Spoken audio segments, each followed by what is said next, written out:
Welcome back to Zapped, guys. My name is Roland, and today we're going to talk about things that I do not like in the Model Y. It's not a perfect car, and I know some of the people do think that it's the absolute perfect car, and it's fantastic also to hear that it is the best-selling car in the world. That's a massive achievement to Tesla, but I think there are some improvements that could be made to this car if they were going to, I guess, do another revision of this in the future. So again, this is purely my opinion. Some of these things I already knew upon purchasing the car, and it didn't of course deter me to buying the car. But if there's anything in terms of improvements that I'd like to see in the future, you know, potentially some of these could be taken into consideration. We're only a really small channel here, so only got 300 subscribers, so thank you to all of the recent subscribers. Your support means the world to me, but hopefully the message gets out there, and as I talk through these, you know, let me know if there's anything else you guys feel like I've missed, or whether you agree or disagree. As I said, this is purely just my opinion, and yeah, let's keep the discussions going in the comment section. So number one is going to be the seats themselves. So whilst the seats look really nice themselves, I find that the seat material is probably the issue, and the issue really is that it's not breathable material or breathable fabric. It's vegan leather or fake leather, as you'd call it, and there's no holes, perforations or anything, and it just gets really hot. It's fantastic now during winter time here in Sydney, Australia, as it's really cold in the morning and you've got heated seats and whatnot.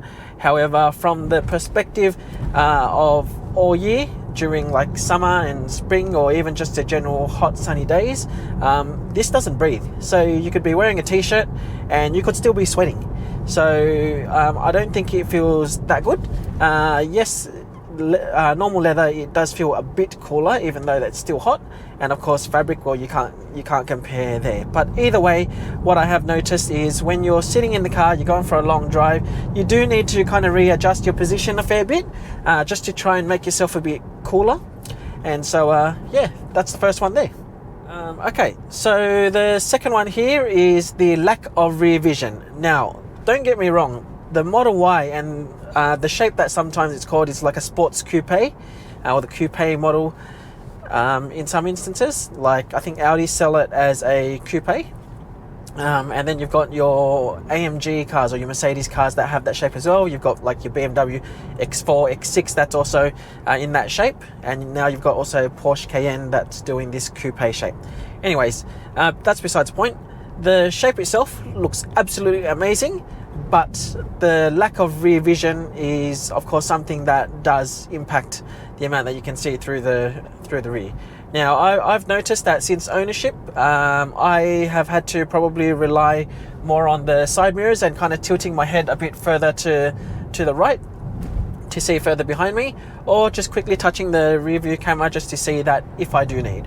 I find that when you're looking, if there's a car right up your back, so let's just say for instance you're at the traffic lights and you've got a car behind you, you pretty much won't see the number plates, and you won't really see the bonnet in half the instances. You probably will only see the driver and their pretty much head from about here onwards, because of the high height of the boot lid.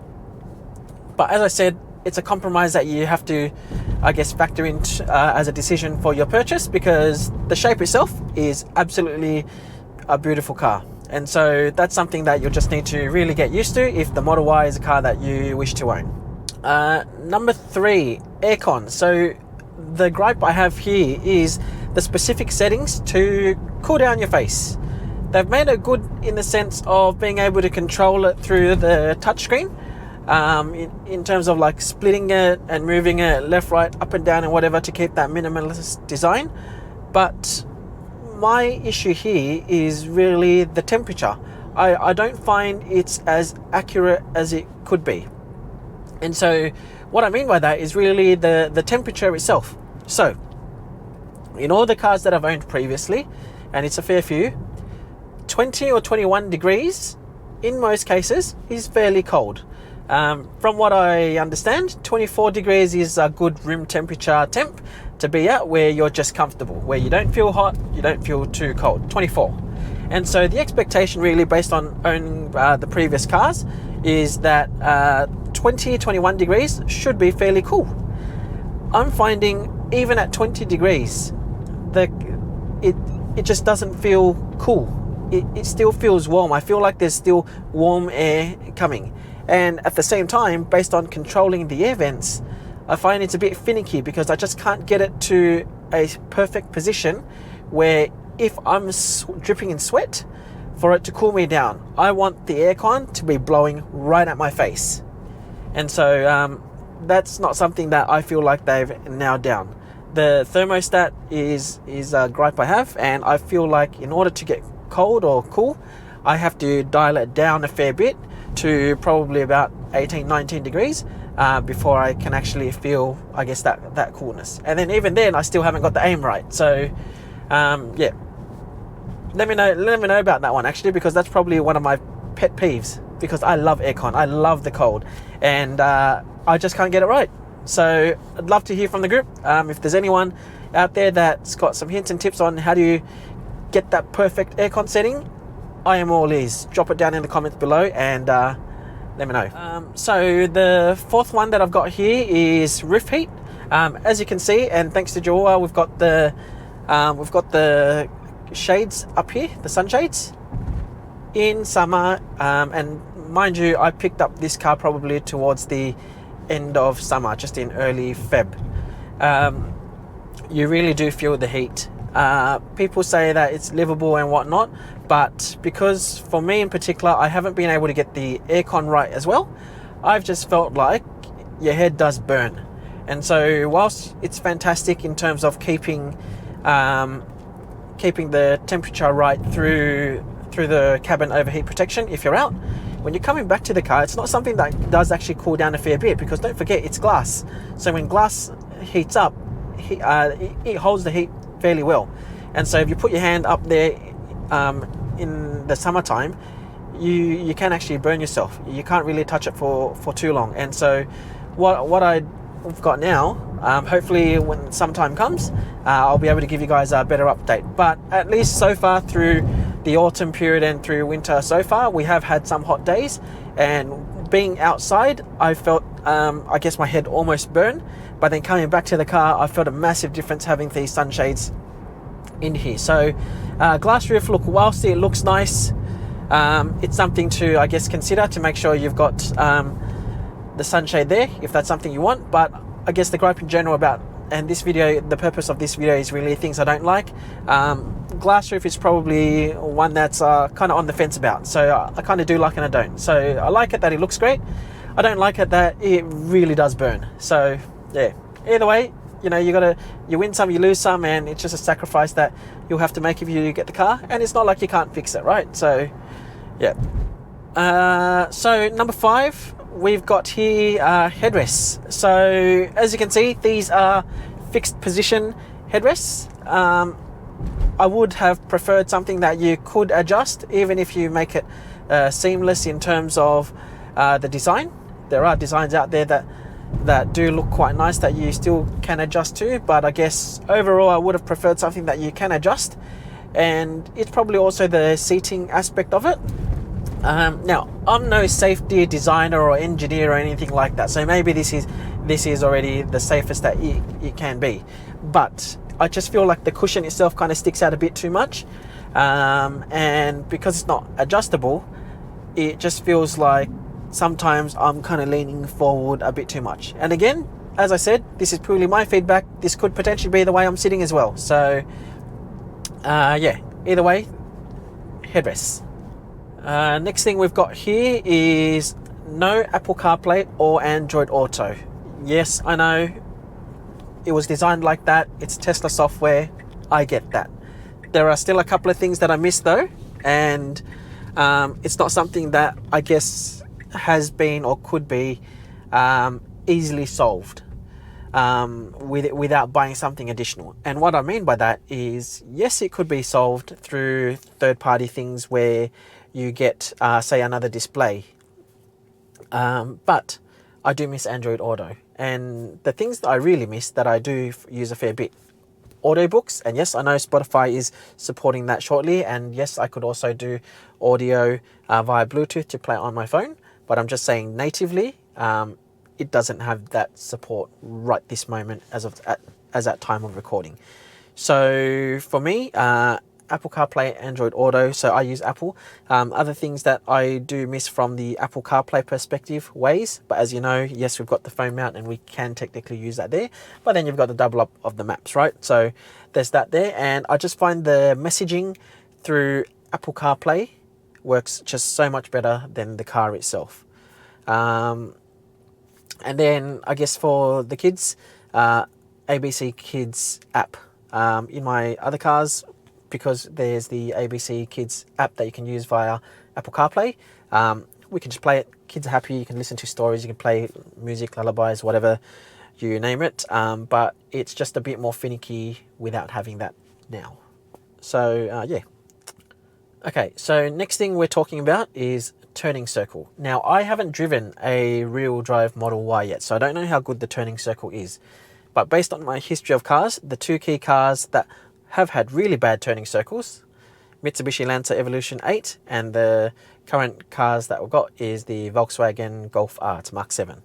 Being all-wheel drive cars, turning circle is absolutely horrendous, and I would say it's a fairly similar thing that we've got here. So it's not great, and there are quite a lot of instances where normally you would, in a front wheel drive or rear wheel drive car, you could potentially just do your usual turn, and you could do, say, a 180 to do a U-turn quite easily.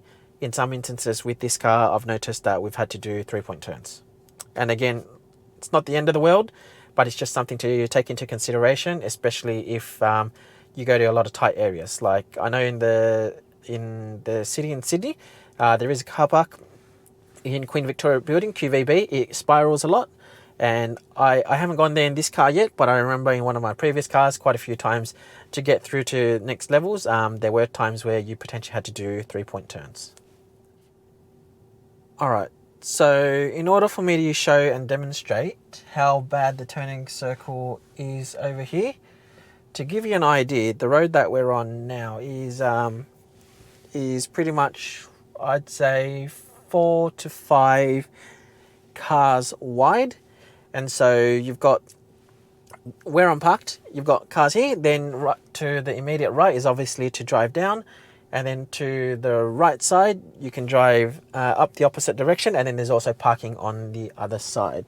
So I am going to do a full U-turn, and let's see how far we get across on this one. So here we go, we're going to go do a full, now I'm turning the car on full lock right now. And so if there were cars parked here, I would be hitting them, and you can see I'm getting fairly close to the curb over here. So that gives you an indication of how bad the turning circle is. So that's how wide the road is. You can see ahead over there, and just to the right of the camera you can see the Land Rover, Range Rover over there, and that's the same thing. If I do lock to lock, I pretty much end up over there. So that's how bad this turning circle is. Okay, next one, number 8, we have 360 degree camera. 360 degree camera. Tesla has so many cameras around the car, but something they have not nailed is 360 degree camera. And so for me, it's something that I initially wanted as a must-have. Then I decided, you know, based on all the technology or the other factors for owning a Tesla and an electric vehicle, I decided to jump the gun anyway. However, it's probably one of the top items that I definitely miss. I've got it in our Kia Carnival, and I must say Kia have nailed it in terms of the quality of the cameras and 360 cameras and the way you can change all of that. So I'll see if I can overlay some of the video footage up in a moment. But generally speaking, what I miss about the 360 camera is the potential to look at everything around you to get through car park spaces without potentially gutter rashing your rims. So is that something too hard to ask? Clearly it is. But and look, I also understand it's also because the Tesla cameras at the fenders are facing back as well, so there's also nothing facing directly at your wheels. But navigating through tight spots probably makes it a lot easier with 360 cameras, because at the end of the day you see exactly what's around you, you know how close you are to the curb, and it just makes it all that much easier. And so especially sometimes you know, you get distracted, whether it's kids or just your general surroundings, it's just nice to have the ability to view everything around you and to, of course, dodge or avoid it. Okay, number 9, Glovebox. As nice as it is having a simplistic interior, sometimes I just really want to be able to pull that lever and just chuck stuff in the glove box or to open it. I get it from a security standpoint that it's great that you can have pin glove box, but sometimes when you just want to do it really quickly, it's just annoying. So yeah, I don't have much more to say about that, but at times I just wish there was lever and potentially a key of some sort that you could do, or maybe you could just potentially lock it through software and you could somehow have a lever. I don't know, I don't have the solution, but just know that at times it gets annoying. That's all there is to it. And so number 10, it's again, it's something you can fix with aftermarket hardware support, but I just wish sometimes there was a heads-up display. It would just be nicer. It's not, like I said, it's not the end of the world having it here on the top right corner of the screen, but it just would be nicer to have a heads-up display. I don't feel like it's too much to ask. I mean, you've got cars that, you know, like your $60,000 cars that potentially even have it, or even, you know, in some of your Mazda vehicles as well, you've got it at even much less than $60,000. It would have been nice to have something that just projects up that way, because it keeps your eyes on the road as opposed to looking down a little bit, and it's just all that much nicer. As I said, not the end of the world. It's still pretty good having it at the top right over here, and you know, I haven't really felt a need for it, but it's just something nice to have. Alright guys, that wraps it up for me. Those are probably the 10 things that I don't really like about the Model Y. If there's anything else you feel like I've missed, or anything you want to have a chat about, drop it in the comment box below. And yeah, let's continue the discussions there.